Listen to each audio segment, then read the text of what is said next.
परवाह देश की मैं अब बात उस खबर की जिसने चीन और पाकिस्तान दोनों को टेंशन में डाल दिया है। दरअसल भारतीय नौसेना में एक साथ 3 ऐसे बाहुबली शामिल होने जा रहे हैं जिनसे न सिर्फ भारत की समुद्री शक्ति बढ़ने जा रही है बल्कि ये स्वदेशी विध्वंसक चीन और पाकिस्तान की बारूदी चालों को एक साथ नाकाम कर देंगे।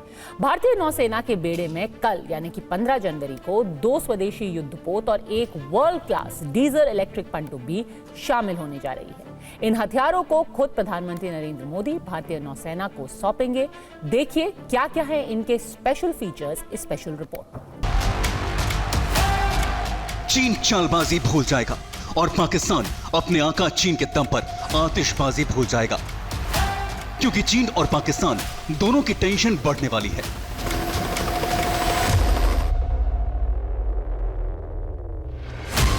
भारतीय नौसेना में एक साथ शामिल होने जा रहे हैं 3 समुद्री बाहुबली जो दुश्मन की सभी बारूदी साजिशों को समंदर में ही दफन कर देने में सक्षम हैं।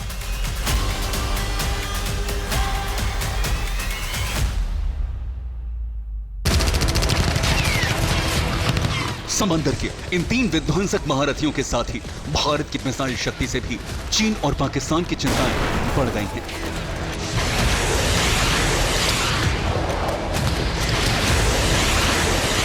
क्योंकि भारत ने इसी बीच एक अत्याधुनिक और विनाशकारी मिसाइल का भी सफल परीक्षण करके दुश्मनों को जमीन से लेकर आसमान तक दहला दिया है।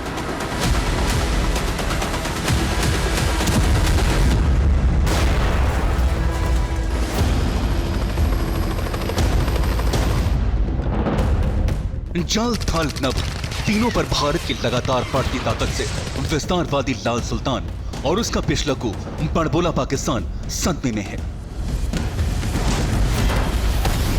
जमीन से लेकर समंदर और समंदर से लेकर आसमान तक चीन और पाकिस्तान की घेरेबंदी से दोनों देशों के सभी दांवपेच धरे ही रह जाएंगे और उनकी सभी बारूदी चालें भारत के नए सुरमाओं के आगे चकनाचूर हो जाएंगी।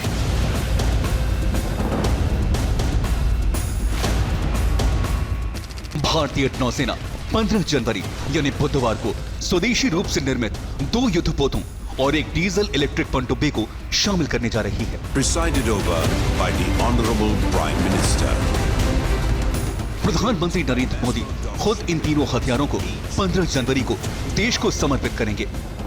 मुंबई के नौसेना डॉकयार्ड में युद्धपोत आईएनएस सूरत, आईएनएस नीलगिरी और पनडुब्बी आईएनएस वागशीर को नौसेना को सौंपा जाएगा। दोनों युद्धपोत और पनडुब्बी वागशीर को Mazagon Dock Shipbuilders Limited में बनाया गया है। आईएनएस सूरत और आईएनएस नीलगिरी को भारतीय नौसेना के युद्धपोत डिजाइन ब्यूरो ने डिजाइन किया है। युद्धपोत आईएनएस सूरत, आईएनएस नीलगिरी विकसित उन्नत सेंसर और हथियार पैकेज से लैस हैं। ये दोनों युद्धपोत कई तरह के लड़ाकू हेलीकॉप्टर्स का संचालन कर सकते हैं, जिनमें चेतक, एडवांस लाइट हेलीकॉप्टर, सी किंग और MH-60R शामिल है। रक्षा विशेषज्ञों का मानना है कि दोनों युद्धपोत और पनडुब्बी वागशीर को भारतीय नौसेना में शामिल करने से भारतीय नौसेना की ताकत काफी बढ़ जाएगी। इनके जरिए देश की समुद्री सुरक्षा को भी मजबूती मिलेगी।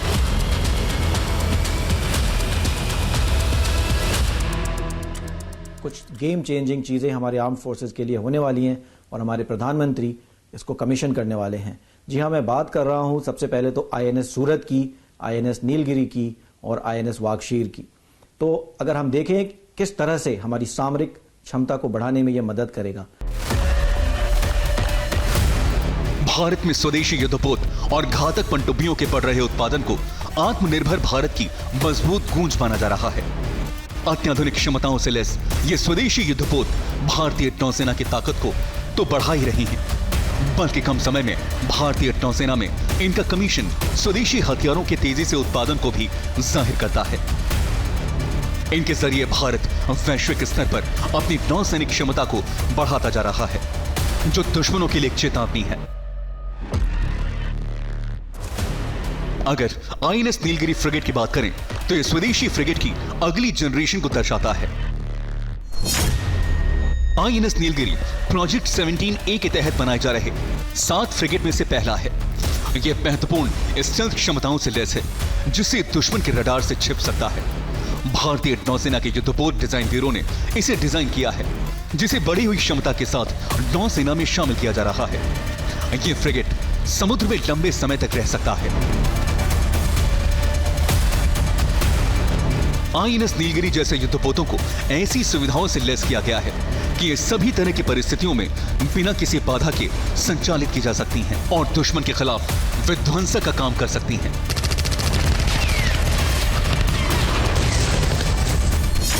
अगर आईएनएस सूरत डिस्ट्रॉयर की बात करें तो ये प्रोजेक्ट 15B के तहत निर्मित प्रमुख डिस्ट्रॉयर है। ये कोलकाता क्लास प्रोजेक्ट फ्रिगेट है और प्रोजेक्ट 17A का जो पहला शिप है वो लॉन्च होने जा रहा है। इसके अंदर की जो काबिलियत है इंट गैदरिंग की है, एरिया सर्वेलेंस की है।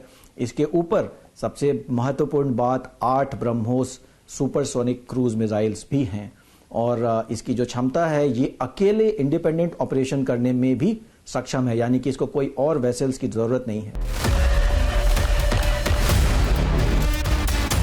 आईएनएस सूरत और आईएनएस नीलगिरी के अलावा भारतीय नौसेना की ताकत बढ़ाने के लिए जो तीसरा समुद्री बाहुबली शामिल होने जा रहा है वो है आईएनएस वागशीर, जो एक विध्वंसक पनडुब्बी है। आईएनएस वागशीर स्कॉर्पियन क्लास पनडुब्बियों का छठा मॉडल है। इसे प्रोजेक्ट 75 के तहत विकसित किया गया है। यह दुनिया की सबसे शांत और बहुमुखी डीजल इलेक्ट्रिक पनडुब्बियों में से एक है। इसे एंटी सरफेस वॉरफेयर और एंटी सबमरीन वॉरफेयर के लिए डिजाइन किया गया है। साथ ही यह पनडुब्बी खुफिया जानकारी भी जुटा सकती है। यह निगरानी और विशेष अभियानों सहित कई तरह के मिशन को अंजाम देने में सक्षम है। आईएनएस वागशीर, तो ये जो नाम दिया गया है काफी सोच समझ के दिया गया है। इंडियन ओशन में एक सैंडफिश पाई जाती है जिसका नाम वागशीर होता है और वागशीर जो है एक डीजल इलेक्ट्रिक पनडुब्बी है। इसको हम एंटी सबमरीन वॉरफेयर में भी इस्तेमाल कर सकते हैं, इंटेलिजेंस गैदरिंग में भी इस्तेमाल कर सकते हैं।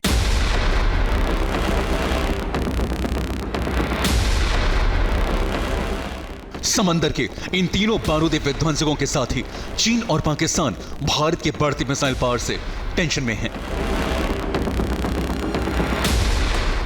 डीआरडीओ ने स्वदेशी मिसाइल नाग MK2 का सफल परीक्षण किया है।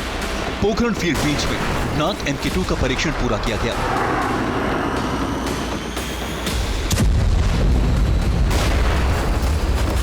तीन फील्ड ट्रायल्स के दौरान मिसाइल सिस्टम ने अधिकतम और न्यूनतम दूरी पर सभी लक्ष्यों को सटीकता से नष्ट कर दिया, जिससे इसकी फायरिंग रेंज की क्षमता का टेस्ट किया गया। इसने अपनी फायरिंग रेंज को साबित कर दिया। नाग मिसाइल कैरियर वर्जन 2 का भी फील्ड परीक्षण किया गया। इसके साथ ही पूरी हथियार प्रणाली अब भारतीय सेना में शामिल किए जाने के लिए तैयार है। हर परीक्षा में कामयाब होने के बाद नाग MK2 मिसाइल के पूरी हथियार प्रणाली के सफल परीक्षण के लिए रक्षा मंत्री राजनाथ सिंह ने डीआरडीओ, भारतीय सेना और उद्योग जगत को बधाई दी है। रक्षा जानकारों का मानना है कि नाग MK2 मिसाइल भारतीय सेना की ताकत को और बढ़ाएगी। ये मिसाइल दुश्मन के हर मंसूबे पर पानी फेर देगी, क्योंकि इसकी क्षमता बहुत विध्वंसक है। अब आपको नाग MK2 मिसाइल की ताकत और खासियत के बारे में भी बताते हैं। नाग MK2 तीसरी पीढ़ी की एंटी टैंक मिसाइल है। ये फायर एंड फॉरगेट तकनीक पर काम करती है, मतलब एक बार निशाना लगाने के बाद मिसाइल खुद ही उसे तबाह कर देती है। ये दुश्मन के टैंकों को तबाह करने में मदद करेगी।